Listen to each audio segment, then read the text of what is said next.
las cosas que más anhela un ser humano cuando ha cometido un pecado, ha cometido errores, cuando hay cosas que ante los ojos de los demás esta persona queda descalificada? Uno de esos deseos es ser comprendido, esperar que los demás tengan compasión de nosotros.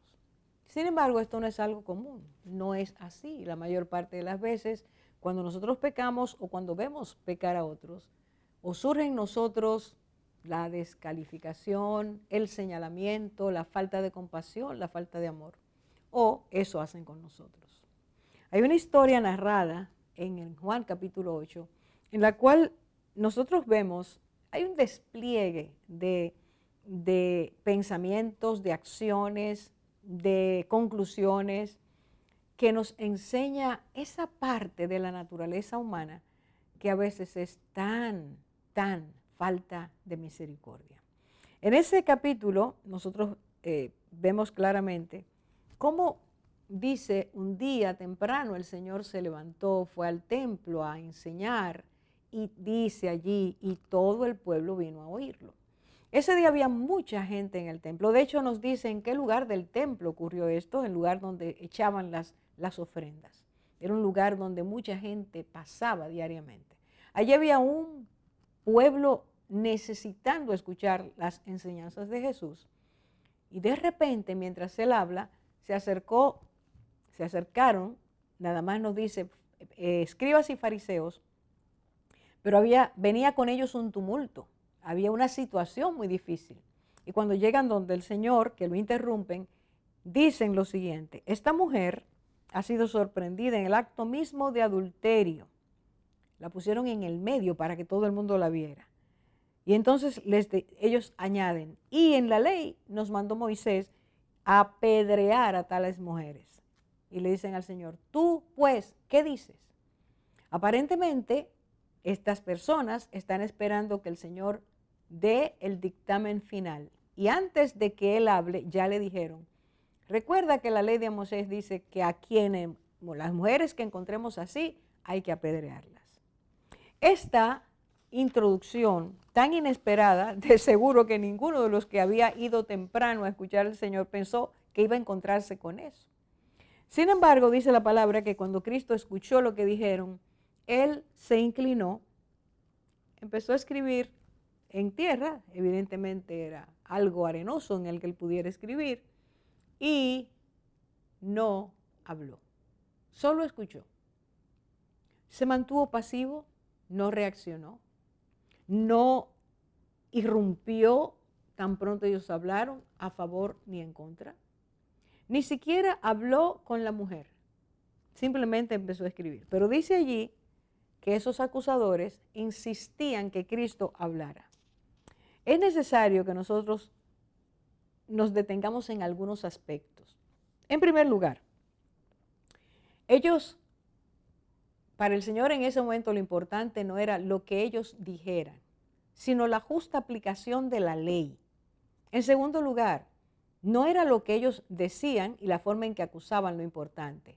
Era que Él quería que esa oportunidad, a través de esa oportunidad, ellos vieran cuánta compasión, cuánta misericordia tiene Dios. Y como ellos y todos los que estaban ahí eran pecadores, no había ninguno que no fuera pecador, excepto Él. Mientras tanto, Él mantiene su ecuanimidad, mantiene su paz. Él también quería que esta mujer que estaba allí acusada de haber cometido adulterio entendiera la oportunidad que Dios le iba a dar. Quiero aprovechar el momento para decir que antes de llegar a Jesús, estas personas confesaron que atraparon, o ellos o los que le contaron, atraparon a esta mujer en el acto mismo del adulterio. Sin embargo, ellos apresaron solamente a la mujer. La ley decía que tanto la mujer como el hombre que fueran hallados cometiendo este pecado, la ley los condenaba a muerte. Ellos solo tomaron la mujer. Aunque querían que Cristo aplicara la ley de inmediato, ellos estaban manipulando la ley, no la estaban cumpliendo como decía la ley. No decía: a tales mujeres hay que apedrear, sino a ambos. De esta forma estamos mirando que ya de entrada, cuando llegan al Señor con esta mujer, ya ellos hay una tergiversación. Se le ha dado oportunidad al hombre de que se vaya, de que se fuera, mientras a la mujer era llevada. O la dejaron escapar o el hombre se fue antes, pero el hombre no estaba ahí. Pero si solo tomaron a la mujer, tampoco buscaron al hombre. Es decir, esto es lo que la palabra lo pone ahí para que lo veamos. No hay una justa interpretación ni aplicación de la ley. Es importante observar, como nos dice allí, que ellos no estaban realmente interesados en esa mujer, sino que la mujer es tomada para llevar a cabo lo que ellos planeaban. Y lo que planeaban, dice allí el versículo 6, estoy en el capítulo 4 de Juan, mas esto decían tentándole para poder acusarle. ¿Cuál era la motivación real? Que Cristo dijera algo por medio de lo cual, de esa expresión o esa declaración, ellos tomaran esas palabras y lo acusaran. En quien ellos estaban verdaderamente interesados era en Jesús, atraparlo. Eso quiere decir tenderle una trampa. ¿Cuál era la trampa? Si Cristo decía, apliquen la ley, es decir, empiecen a apedrearla, entonces Cristo no tenía compasión. Así lo hubiera visto o interpretado el pueblo, que sabía que sí había que cumplir con la ley. Pero en segundo lugar, si Cristo tomaba la ley y él la aplicaba, si él decía apedréenla, entonces él estaba levantándose contra Roma y es ahí donde ellos querían llegar. Si él dice apedréenla, él está tomando un derecho que no le pertenecía. Según la ley romana, solo ellos podían llevar a una persona o declarar a una persona culpable de muerte. Así que la trampa parecía efectiva. Por eso todo este volumen de interrupción, toda esta forma de imponer el que Cristo, o tratar de imponer que Cristo diera un dictamen inmediato. Al hacerlo, mostraron muy poca compasión. Al hacerlo, aun cuando insistían que Cristo lo dijera, estaban diciendo, somos superiores, ella es una inferior, ella es pecadora, nosotros podemos juzgarla. Y este es el punto clave, lo bello, como Cristo abordó esta situación. Y Él les dijo que si alguno de ellos no tenía pecado, ellos lanzaran la piedra en primer lugar. Dice versículo 7, el que de vosotros esté sin pecado, sea el primero en arrojar la piedra contra ella. Ahora Cristo los coloca en el punto donde tenían que ver hacia adentro. Hasta ahora habían visto el pecado de la mujer. Ahora Cristo les está diciendo, mírense, analícense. Si ustedes entienden que no tienen pecado, el primero puede empezar a apedrear. ¿Y cuándo esto ocurrió? Estas palabras del Señor, dice, Él se inclinó y volvió a escribir en tierra. Y entonces a esos acusadores empezó a ocurrirle algo. Y no era externo, era interno. No era algo que tenía que ver con una respuesta exterior, sino una interior. Empezaron a verse y se dieron cuenta que Cristo les estaba diciendo, ustedes también son pecadores. Y si son pecadores, entonces ustedes deben admitir que son culpables delante de Dios. Y si admiten que son culpables delante de Dios, entonces, ¿qué derecho tienen para ustedes decir que le arrojen la piedra o que empiece esta mujer a ser apedreada? Ante Dios todos somos pecadores. Y nuestras actitudes ante el que peca y visiblemente puede ser detectado, no es que se excuse el pecado, sino que se entienda que la medida que se va a aplicar también puede ser aplicada a mí o a ti, porque somos pecadores. Ese día el Señor mostró que muchos hombres y muchas mujeres están bajo condenación. Todos estamos bajo condenación porque somos pecadores y nos hemos alejado de Dios. Admitir que necesitamos esa atención de Dios, ese favor de Dios, esa gracia de Dios, esa misericordia de Dios, ese amor incomparable de Dios, es lo que necesitamos. Y allí Cristo pone delante de aquellos que miraban mal, de forma muy destructiva, devaluaban mucho a la persona que ellos entendían que eran pecadores. Ese día Cristo dice, ustedes también tienen que revisarse, ustedes también tienen que mirar hacia adentro. Y ofrece a todos el momento de reflexionar, a ti, a mí, qué está pasando con nuestras vidas, que estamos yendo en contra de Dios. ¿Y qué está pasando con la gracia de Dios, que Dios la extiende a nosotros, que no la estamos aprovechando? Vamos a seguir hablando de esto y en el próximo segmento estaremos viendo algunas cosas muy, pero muy buenas e interesantes, necesarias para nuestras vidas. Ahora regresamos.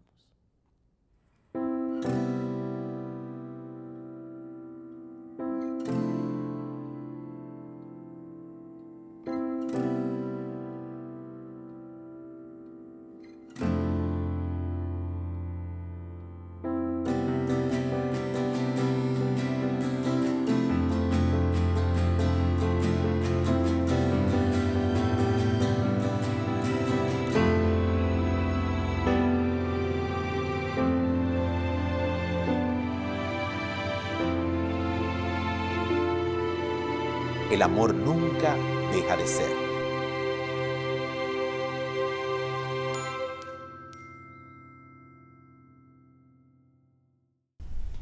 Qué situación tan difícil, o sea, ser agarrada en el acto mismo de algo tan difícil como el adulterio, un pecado tan fuerte, y ser acusada,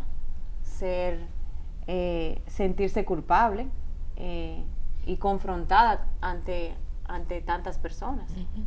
¿Qué pensamiento ustedes piensan que esta mujer estaba teniendo en el momento de que fue encontrada y llevada hacia Jesús? Todo ese trayecto que ella tuvo que haber pasado desde el momento que fue encontrada hasta llegar hasta donde estaba Jesús, que la verdad que no sabemos qué tan larga fue la distancia. Uh-huh. ¿Cuáles pensamientos pudiera ella haber tenido o qué emociones tenía que haber sentido? Quizás temor, porque sabía lo que se enfrentaba, que incluso la muerte era el final de una persona que adulteraba en ese momento. Vergüenza también, porque se trajo a la luz el pecado y tal vez su esposo no lo sabía, sus familiares, si tenía hijos, no sé, pero yo pienso que la vergüenza fue uno de los primeros sentimientos. Claro que sí, porque no fue solamente encontrada en el acto, sino fue expuesta. Exacto. Ante una gran multitud. El grupo que estaba ahí, no sabemos cómo, la arrastraron hasta llevarla a Jesús para acusarla en público. En público. Entonces yo creo que ella sintió, como ustedes dicen, mucha vergüenza, tristeza, dolor, temor. Miedo a la muerte. Mucho miedo, claro. Desprotección total. Sentimiento de desnudez. O sea, cuando tú te sientes completamente expuesto de algo que estaba haciendo en lo oculto. Y a la luz del día, me imagino que eso fue a la plena luz del día. Sí, el espectáculo del día fue ese. Sí.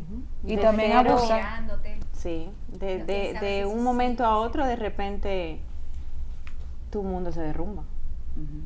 Porque ser expuesta trae otras cosas como añadidas a la luz. Entonces, como de repente me imagino, y como tú dices, Nikki, ella sabía que lo que le tocaba era la muerte.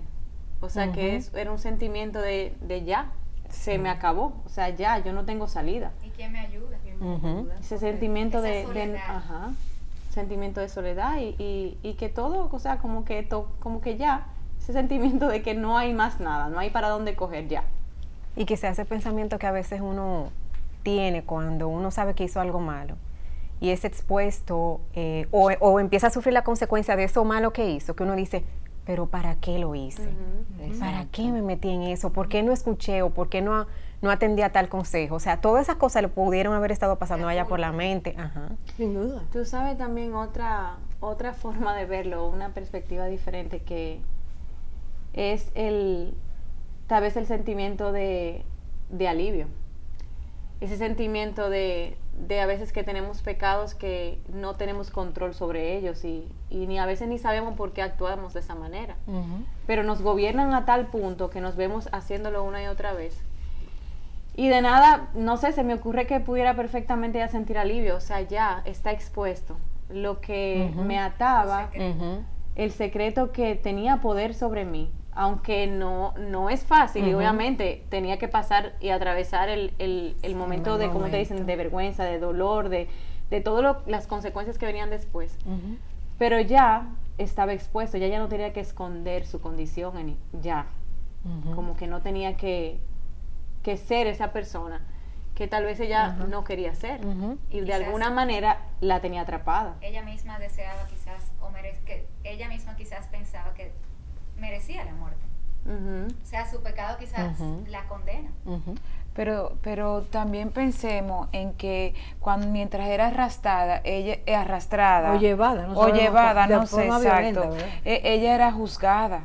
Le veíamos la falta de ella, o sea, ella también, además o sea, no podría entender lo de liberada de que salió, pero sí sentirse juzgada, etiquetada, marcada, burlada, impotente. Fueron muchos sentimientos que yo puedo sentir que pudo haber pasado por su mente. Es que pasaron todas esas cosas y más. Nosotros lo decimos de una forma ligera. Usamos la palabra, sabemos lo que significa, pero estar en ese punto, en ese momento, era algo realmente vergonzoso, desastroso, que provoca muchos pensamientos y sentimientos que destruyen. O sea, ya está ahí. Sí fue descubierta, como María dice, se conoce, se conoce, está escrito, que una persona llega a tal punto de esclavitud a un hábito, un vicio, una costumbre, lo tiene tan encarcelado que la persona en algún momento lo que quiere es que la descubran. Muchos ladrones empiezan a dejar marcas para que los descubran, porque ya no pueden más con eso, porque ningún ser humano puede con el pecado. Llega un momento en que te hunde, te asfixia, ya tú lo que quieres es ser libre, pero no puedes serlo, porque el pecado te llevó a ese punto de esclavitud, o nos llevó.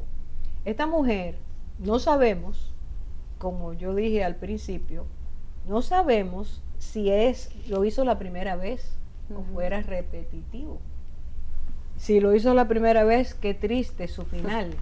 Si era repetitivo, como dijo Nicauris, quizás había pensado, ¿por qué no? En ese momento pensaba, ¿por qué no hice caso? Porque eso que me decía que no lo hiciera, yo no le hice caso. De todas formas, había sido atrapada. Pero ese atrapamiento no era para mal. En su caso, Dios permitió eso para enseñar, como tú dijiste hace un rato.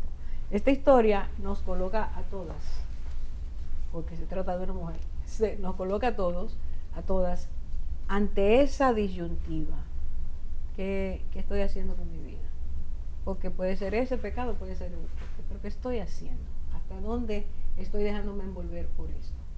Y llega el momento, como a todo ser humano, que cuando el pecado es descubierto, entramos en esa vergüenza, esa desesperación, ese agobiamiento, ese sentir que no valimos para nada.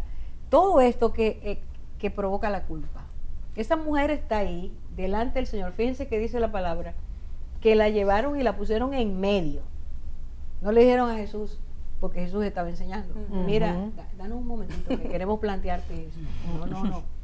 La pusieron en medio porque era necesario que ese alboroto todo el mundo lo supiera. Esa actitud del corazón también es algo que debemos meditar, porque ¿por qué somos así? ¿Por qué disfrutamos con el mal del otro? ¿Por qué nos hace sentir bien eso de descubrieron? Y si en ese tiempo hubiera teléfono, ya tú sabes lo que hubiera pasado esa El mañana. chisme. Y los videos. Supiste. O hubieran videos, redes, claro. hubieran redes en ese tiempo. ¿Te imaginas? El escándalo mundial. Pero Dios tiene un propósito Amén. y permite eso para, que es lo que tenemos que entender, la restauración. Pero no vamos a llegar ahí todavía, porque todo esto está pasando, y yo les pregunto a ustedes, el Señor Jesús está oyendo toda la acusación, está oyendo toda la insistencia en responde, ¿qué tú dices? Y Él no dice nada. ¿Qué está pensando esta mujer? No, yo pienso que todas las cosas que hemos dicho anterior como que le pasaban con una película una y otra vez. O sea, porque es que los pensamientos y la culpabilidad es algo terrible. Y es como que vuelve y tú vuelves y te haces la película y tú vuelves y te haces la pregunta, ¿por qué lo hice? Y si hubiese tomado esta decisión, no estuviera yo aquí. Y si hubiese hecho caso. O sea, tantas cosas que pasan por tu mente que definitivamente, no sé, me imagino que ella se sintió que había tocado fondo. O sea, que había llegado a lo más bajo de lo que ella había podido llegar, porque no creo que ella se esperaba que le iban a agarrar. Bueno, por supuesto. Entonces, y menos en esa cultura. Porque al ser expuesta, pues ya eso era lo peor que le podía pasar, ser expuesta. Porque cuando estamos en el pecado, nosotros no pensamos que nos van a agarrar. O sea, Claro. cuando el enemigo nos envuelve en hacernos sentir que eso es buenísimo, nos disfraza todo para pensar que todo va a estar bien.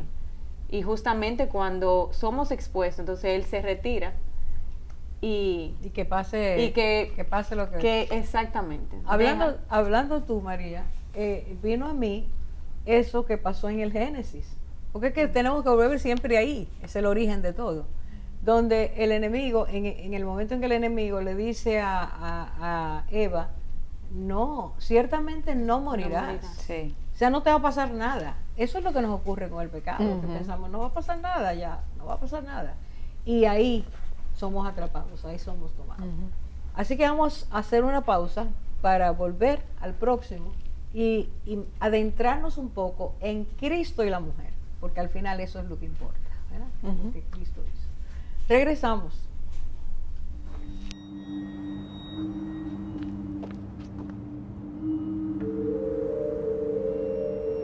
Cuando Dios está en tu familia, todo se transforma.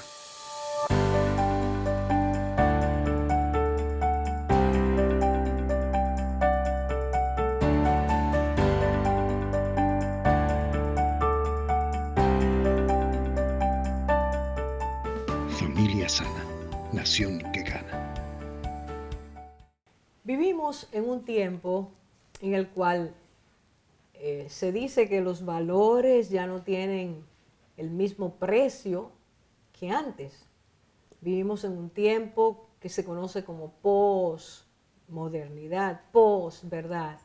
Así que las cosas que antes entendíamos que realmente son verdaderas, que están debajo de la bandera de la verdad, ya no existen.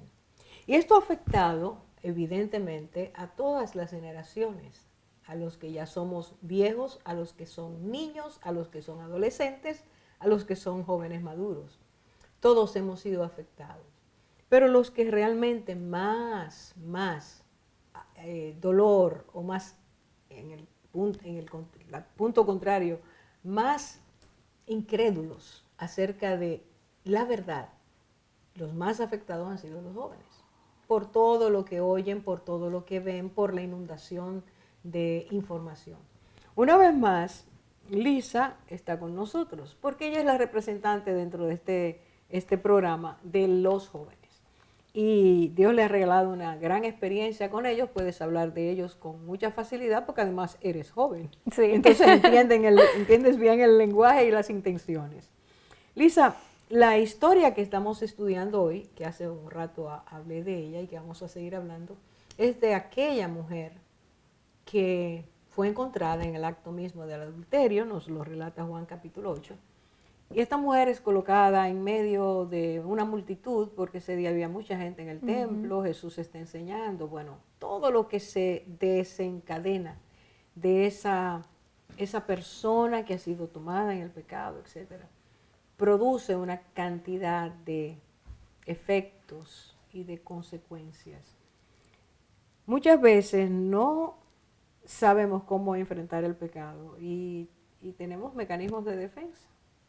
Usamos los mecanismos de defensa, algunos nos excusamos, otros nos justificamos, otros lo negamos, montones de cosas. Tú que andas en el medio, que tienes parte de tu trabajo, es aconsejar a jóvenes, a niños, ¿qué clase de pensamientos, de ideas, de sentimientos tienen los jóvenes en este tiempo acerca del pecado? Bueno, Orfa, ¿tú recuerdas el discipulado que tuvimos hace unos años con las jóvenes que Rosalía, la hija de María, y yo tuvimos precisamente aquí? Eran con jóvenes de 13 a 17 años, más o menos. Teníamos de entre 25 a 30 jóvenes. Y estábamos estudiando el libro Mentiras que las jóvenes creen, con 20 principales mentiras, según una investigación que se hizo para ese libro, que son las mentiras principales que las jóvenes se creen. Y Rosa y yo le pedimos a ellas que escribieran anónimamente cuál era la mentira que habían identificado que creían de todas esas 20. Y Orfa, a mí me sorprendió tanto como más del 90% de esas chicas creían las mismas mentiras. Estamos hablando de una encuesta, ¿no? Exacto. No es algo que se hizo a la ligera. No, algo totalmente anónimo también, o sea que bien honesto. Y eran mentiras acerca del pecado. Había mentiras de todo tipo, pero estas eran las que más estaban atacando sus vidas. Y decían cosas como: no puedo vencer mi pecado es muy grande para ser perdonado, me siento demasiado pecadora para que el Señor pueda usarme. Y Orfa, cuando yo estaba hablando con esas jóvenes, lo que realmente identificamos y lo que está detrás de esas mentiras, ¿tú sabes qué es? Es que no creemos que la cruz de Cristo es suficiente.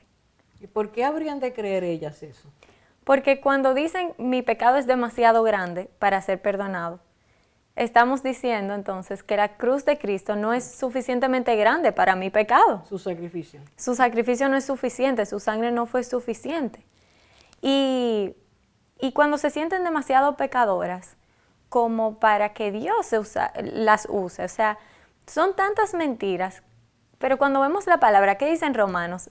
Dice que más Dios muestra su amor por nosotros en que cuando aún éramos pecadores, Cristo murió por nosotros. O sea, que no dice que Cristo esperó a que nosotros dijéramos metí la pata, perdóname o ya voy a actuar bien, que fuéramos mejores. Dice, mientras aún éramos pecadores.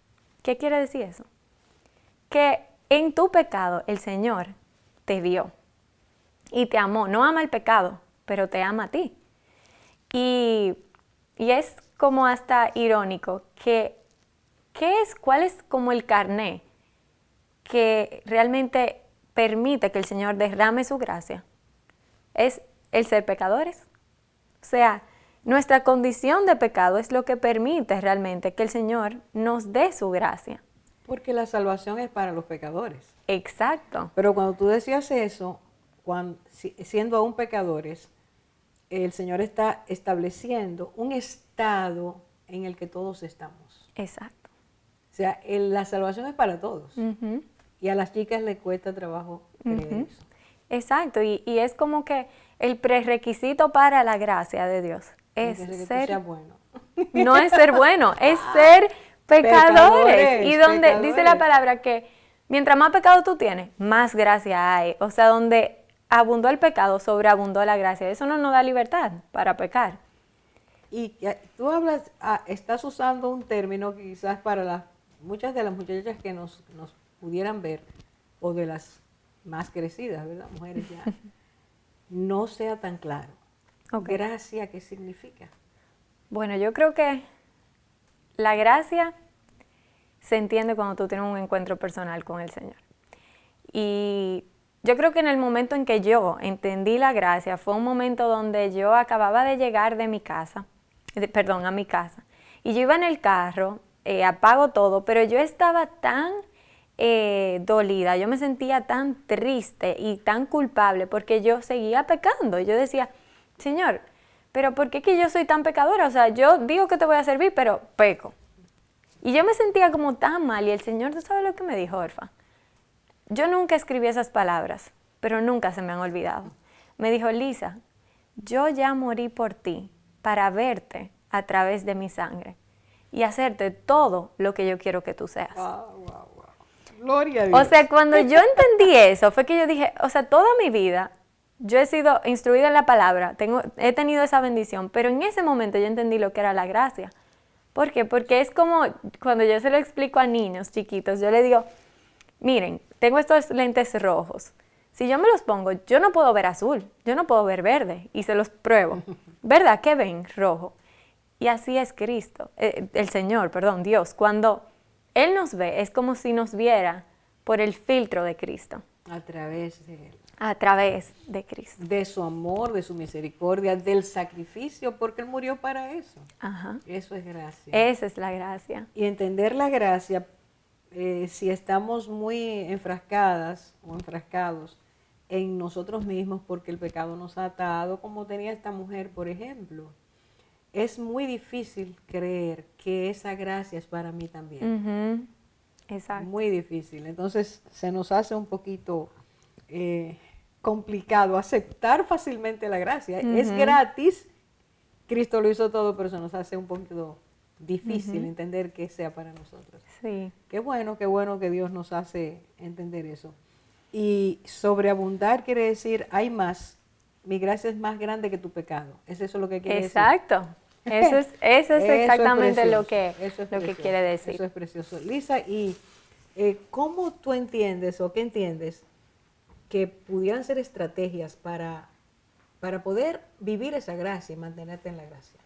Bueno, mira, hay una frase que dice John Piper en uno de sus libros que me encanta, que dice que él no ha visto una mayor solución para vencer el pecado que estando más satisfechos en Dios y sentir una aversión por el pecado por una satisfacción mayor en Dios. Y cuando yo le explico eso a las jóvenes, yo lo que les digo es, miren, es como que si tuviéramos dos zumos, de esos zumos que luchan, inmensos, en nuestra mente. El que más tú alimentes es el que va a ganar la batalla. Entonces, es lo mismo con nuestro espíritu y nuestra carne. El que más tú alimentes y el que tú dejes morir de hambre es el que realmente va a ganar la batalla y el que va a perder. Y entonces, yo lo he visto en mi propia vida. El hecho de que cuando yo he luchado con un pecado, ¿cómo lo he resuelto? No es en mi propia fuerza. Sí. Es cuando yo simplemente me deleito más en el Señor y me conecto más. Así es, comiendo más de Dios, de su palabra, de su presencia y dejando morir lo otro. Exacto. Y ya tenemos casi que terminar, pero ¿qué mensaje tú puedes dejar a las muchachas acerca de esa identidad que Dios nos da en él? Mira, en el libro de Corintios me gusta mucho cómo Pablo, cuando le escribe a esa iglesia que vemos que estaban envueltos en muchísimos pecados, querían agradar al Señor, pero por su ignorancia y por muchas cosas, ¿verdad? Estaban envueltos en muchos pecados. Dice la Biblia que estaban en disensiones y había pecado, inmoralidad sexual que ni siquiera se nombraba entre los gentiles. ¿Y cómo empieza Pablo esa carta? Le dice a los santos. O sea, Orfa, dime. A los santos, unas personas que estaban cometiendo pecado que era hasta incluso que no se nombraba entre los gentiles, que eran las personas que no conocían a Cristo. Pero ¿por qué él le decía eso? Porque por la gracia. Porque al final, cuando la gracia no se trata, tu identidad no se trata de lo que tú haces o lo que tú no haces, sino lo que Cristo ya hizo por ti. Como dijiste ahorita, ver a través de Cristo las palabras que el Señor te dio. Exacto. A través de Cristo Él nos ve y esa es nuestra identidad. Y también que es para hacerte todo lo que Él quiere. O sea que también Él usa esa gracia para transformarte cada día, porque no es una licencia para pecar la gracia, sino para que nos dé el poder para cada día poder permanecer. Permanecer y parecernos a Él. La grandeza. Nos acerca, nos perdona, nos acerca e imprimen por medio del Espíritu Santo esa gracia para que querramos más de Él y menos de lo que antes era. Yo creo que la mujer, o yo por lo menos, lo que el Señor le dijo, no sabemos si ella dejó, como el Señor le dijo, se apartó de la gracia, pero por lo menos vio la gracia en su vida. Tuvo un encuentro con la gracia. Total, precioso. Por eso vivió físicamente, porque si no, hubiera muerto ahí. Gracias, Lisa, gracias. Que el Señor te siga bendiciendo y siga trayendo estas palabras. Amén. Nos regresamos ahora.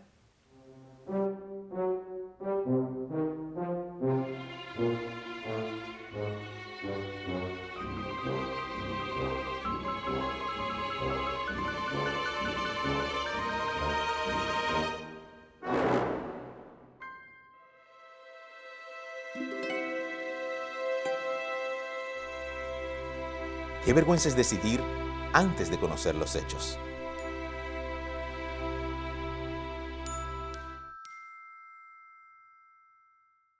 Hermanas, entonces en medio de un momento tan difícil, de una situación tan dolorosa para esta mujer, cuando ella estaba ahí colocada en el centro esperando el golpe, porque iba a ser apedreada, eso es lo que mandaba la cultura en aquel momento. La ley sobre todo. La ley.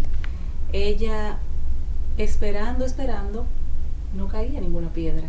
Entonces, sin levantar la mirada, se daba cuenta como todos iban apartándose, alejándose.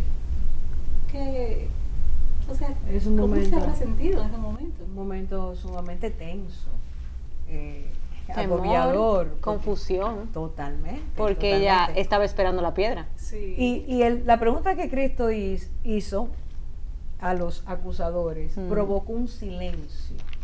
Exacto. Que es donde el silencio que viene a consecuencia de haber sido redarguidos los que estaban acusando. Claro. Yo creo que esa cosa te llamó la atención a ti. Sí, ellos vieron que eran también pecadores.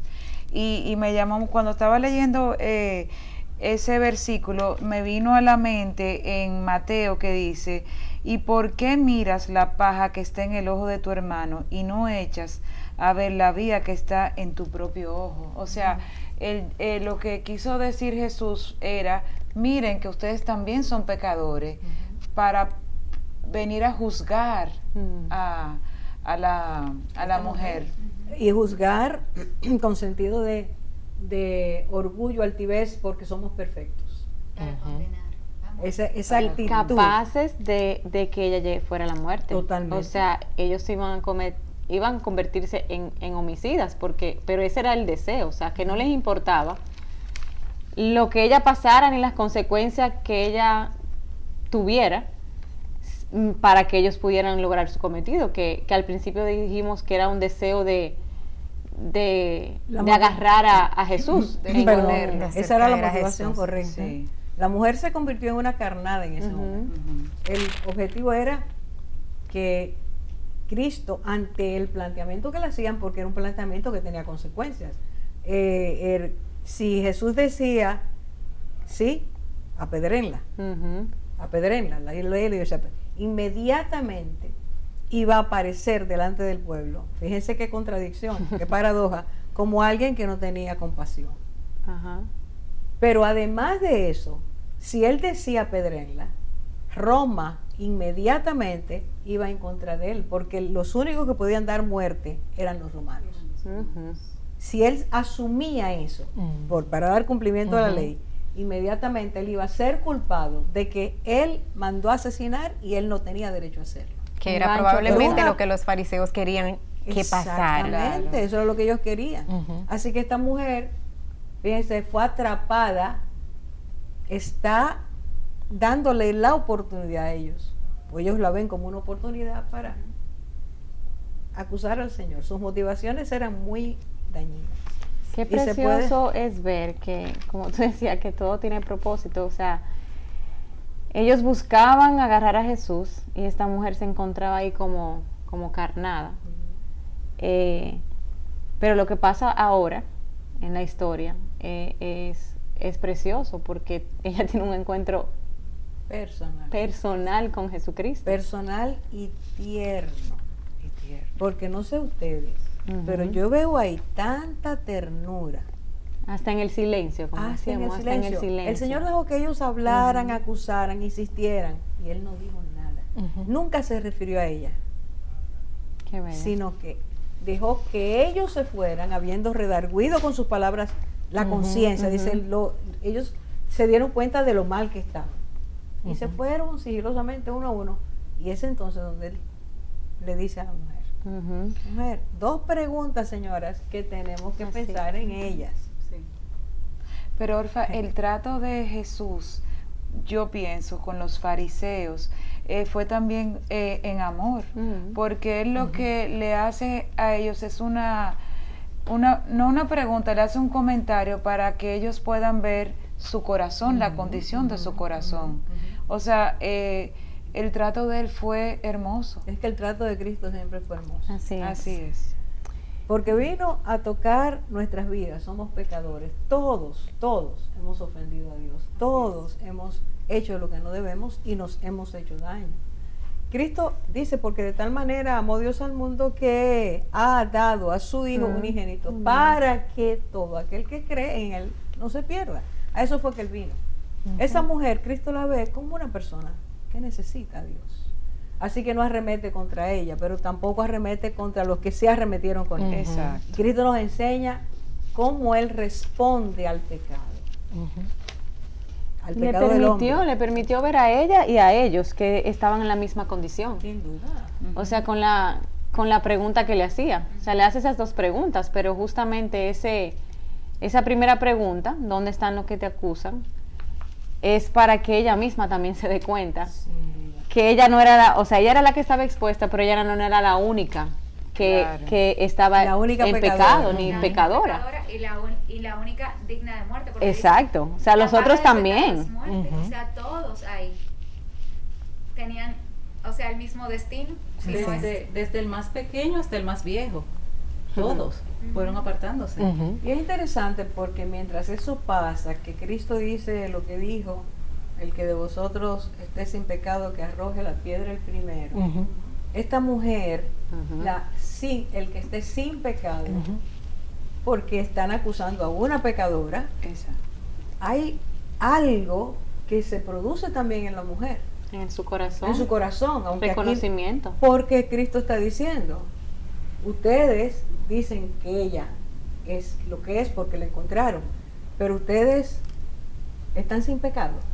Y al decir están sin pecado, le está diciendo a ella, yo sé que tú eres pecador. Claro.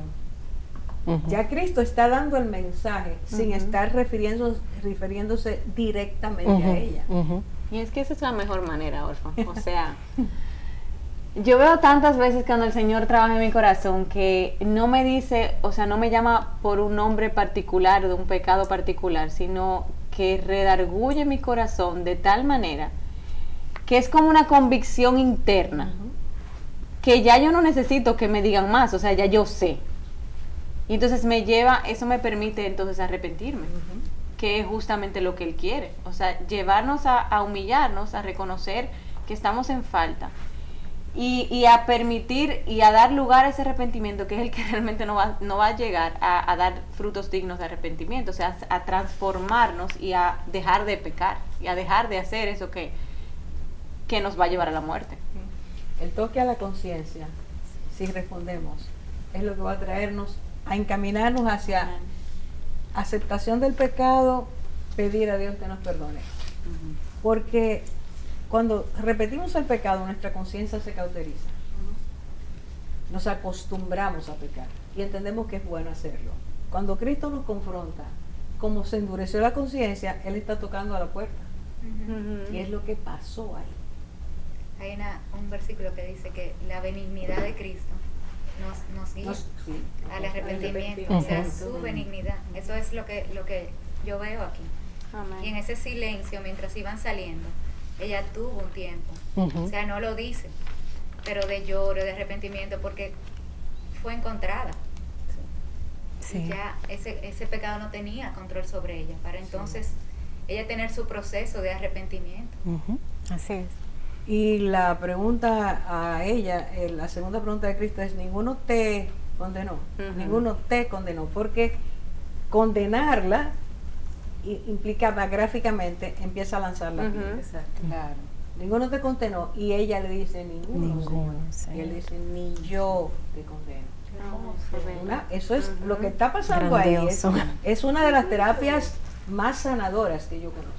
Sí, porque si no lo condenaban ellos, tal vez estaba esperando que Jesús la condenara. Ujú. O Quien sea que estaba libre de pecado. y era, Correcto. o sea, y al principio del pasaje dice que ellos le iban a llevar la mujer para ver qué él decía. Eso a mí me pareció bello, porque al final lo único que nos debe de importar es que lo que dice Jesús. Tú No has lo que dicho dice la algo gente. precioso. O sea, es Como lo no que te lo dice reveló Jesús. carne ni sangre. Eso fue precioso. Lo que importa al final Ajá. es qué dice Cristo. Y no la ¿No condenó. qué dice la gente? Ujú. No ¿Saben te cuánta condenó. sanidad Así es. tuviéramos todos? Amén. Que hemos sido dañados de nuestras identidades, si solo pensáramos lo que importa es lo que Cristo dijo. Y si nos importa lo que Cristo dice, eso quiere decir, entonces debo hacer lo que Él quiere, Ujú, porque le importo. ujú. Entonces dejaríamos de pecar tanto y de hacer Ujú. tantas No, cosas no locas. tenemos, nos sentimos Y mire, aceptadas, esto amadas. casi tenemos que terminar. Es increíble cómo se va el tiempo. Pero esas 3 palabras que Cristo dice, vete y no peques más, eso es grande. Ujú. Porque está confrontándola a ella ahora. Has pecado, Ujú. no peques más. ¿Y qué en el vocabulario de Cristo, en el lenguaje que nos enseña la palabra, significa no peques más? Aléjate del pecado. Dejar de hacer lo que estaba haciendo. Deja de hacerlo. Transformación total. Es Cambio. ya aléjate de esos hábitos, esas Sal de cosas. esos caminos. Claro, y es lo que va a permitir que reflexionemos en nosotras mismas. ¿Qué yo estoy haciendo? ¿Qué tengo que dejar de hacer? Esta oportunidad la voy a aprovechar. Ujú. O sea que fue precioso, ese momentito trajo a una vida a un arrepentimiento. Transformación. No sabemos, fíjense que la Biblia no dice si ella, no se sabe más de ella, Ujú. No. pero yo creo que es el decreto del Señor para todas nuestras vidas, para el ser Así humano. es.